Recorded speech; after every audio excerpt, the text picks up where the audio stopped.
When I came home that evening, my house felt different. The air was still, the lights were dim, and the living room, the one I'd spent years designing, saving for, and finally furnishing with everything I'd ever dreamed of, was empty. My $15,000 furniture, gone. The couch, the marble table, even the rug that I handpicked from Italy, vanished. And sitting right there on the counter was a note from my mom. It said, "Don't be mad, sweetheart.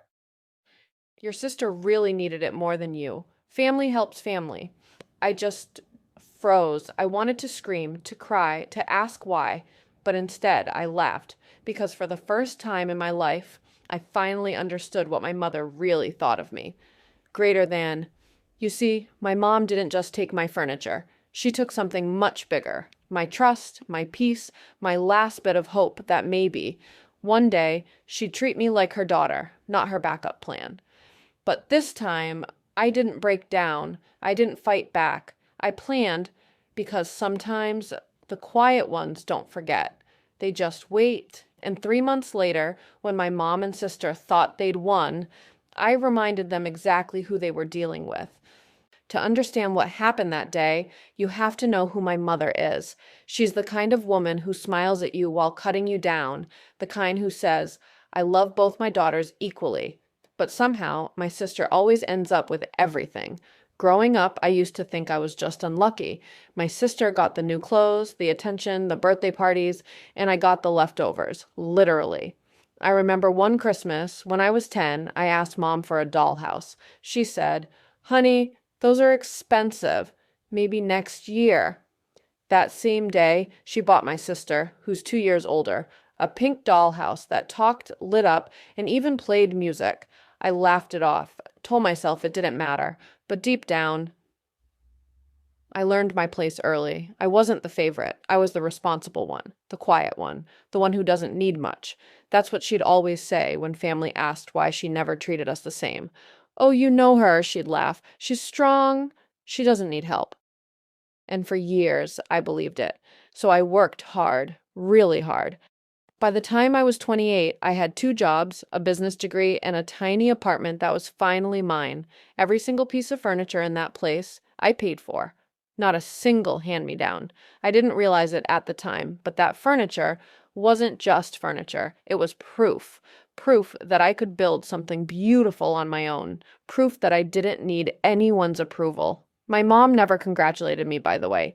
When I invited her to see my apartment, she walked in, looked around, and said, "It's nice, but it feels kind of cold. Your sister's place has more warmth." I smiled and made her tea, pretending it didn't hurt. But it did. It always did. So when I came home that day to find the living room stripped bare, it wasn't just about money. It was about years. Years of being overlooked, years of being the afterthought. I stood in that empty room holding her note, and I swear I could feel my 10-year-old self crying inside me. My mom had crossed a line that she didn't even realize existed. Greater than. At first, I wanted to call her, to scream, to ask, "How could you?" But instead, I sat down on the floor in the middle of that hollow space and I breathed, slowly, deeply, because something inside me clicked. This time, I wasn't going to react, I was going to respond. And that difference, that's where everything changed. Greater than, I took a week off work, not to rest, but to plan. My mom thought I'd cry about it. My sister thought she'd gotten away with it. But they didn't know me anymore. They still thought I was that quiet little girl who'd just take it. Oh no, that girl was gone. The morning after I found that note, I couldn't sleep. I kept staring at my phone, waiting for my mom to call, or at least text. Nothing. Instead, my sister posted a picture on Instagram, sitting on my couch, my $3,000 couch. The caption said, "So blessed to have a family that always supports me." I just stared at it, my thumb hovering over the screen, not because of the couch, not even because of the post, but because Mom commented under it, with a heart emoji and the words, "You deserve it, sweetheart." That's when I realized this wasn't just about favoritism anymore. This was about control. My mom had taken something she didn't buy and given it away because deep down, she still believed everything I owned somehow belonged to her. That's what narcissistic parents do, right? They don't see your success as yours. It's just an extension of their ego, something they can rearrange, claim, or give away when it makes them look generous. And my mom, she'd been playing that game my whole life greater than I remember when I first got promoted at work. I called her, so excited, and told her I was now a senior analyst. You know what she said? Oh, that's great, honey. Did your sister ever hear back from that job interview? I stopped talking after that. I realized my wins didn't exist unless my sister was losing.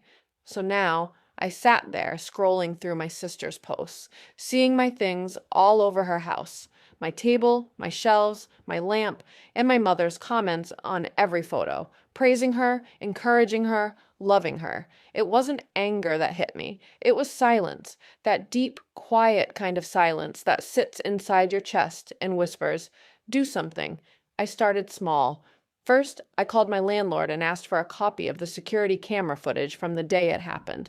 Then I called the delivery service that had helped me move in. I told them I needed documentation of every piece I'd purchased and delivered to that address. Paper trail, check. Proof of ownership, check. Then I waited. For 2 days, nothing happened. No call, no apology. On the third day, my mom called. Her voice was so casual it made my stomach twist. "Sweetheart, did you see your sister's new place? Doesn't it look wonderful?" I said nothing for a second. Then I asked quietly, "Mom, where's my furniture?" She laughed, actually laughed. "Oh, honey, don't be dramatic. You'll buy new things. You always do." I could feel my pulse in my throat. "That wasn't your decision to make," I said softly, and she replied, "You're being ungrateful. I raised you better than this." That line, that line. Every time she didn't want to take responsibility, she used guilt. I hung up greater than. I didn't shout. I didn't argue. I didn't post anything online or call my sister to demand my things back. I did what hurt them more than confrontation ever could. I went quiet. You see, people like my mom, they feed on reaction. The moment you stop giving them attention, they start losing control. Greater than. A week later, my sister texted me a photo. It was her sitting on my couch again, with a glass of wine, smiling. And she wrote, "Thanks again for helping me furnish my place. Mom said you wanted me to have these." I replied, "You're welcome." That was it. She didn't realize I had already filed a small claims case for stolen property. The hearing was set for 6 weeks later, and both their names were on it greater than.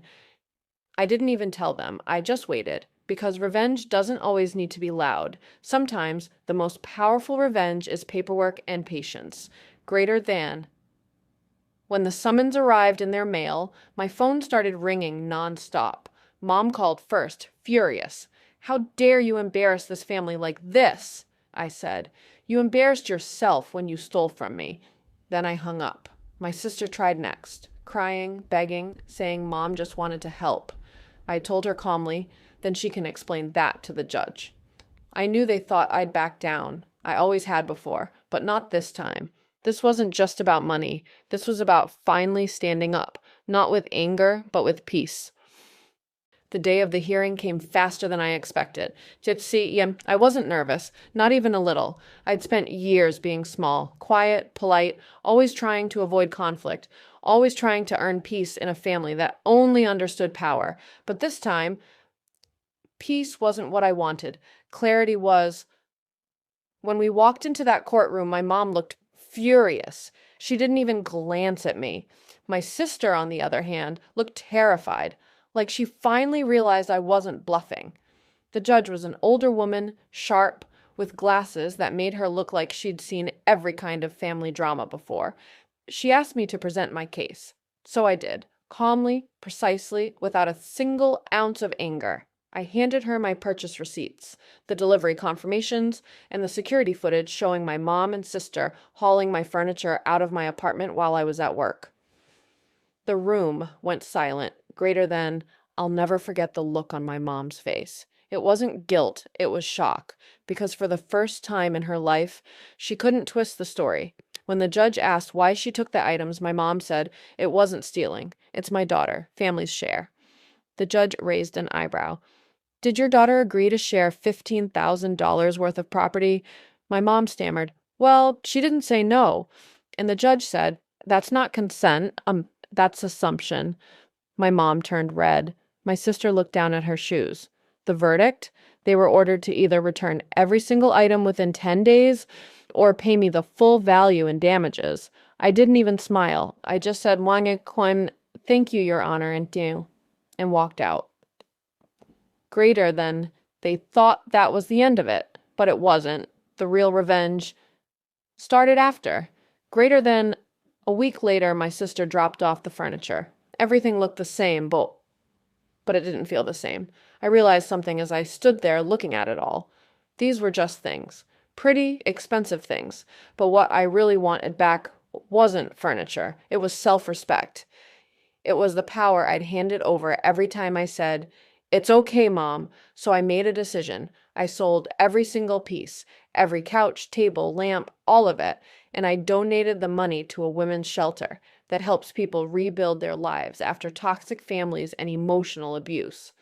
When my mom found out, she called me, screaming, "You're insane.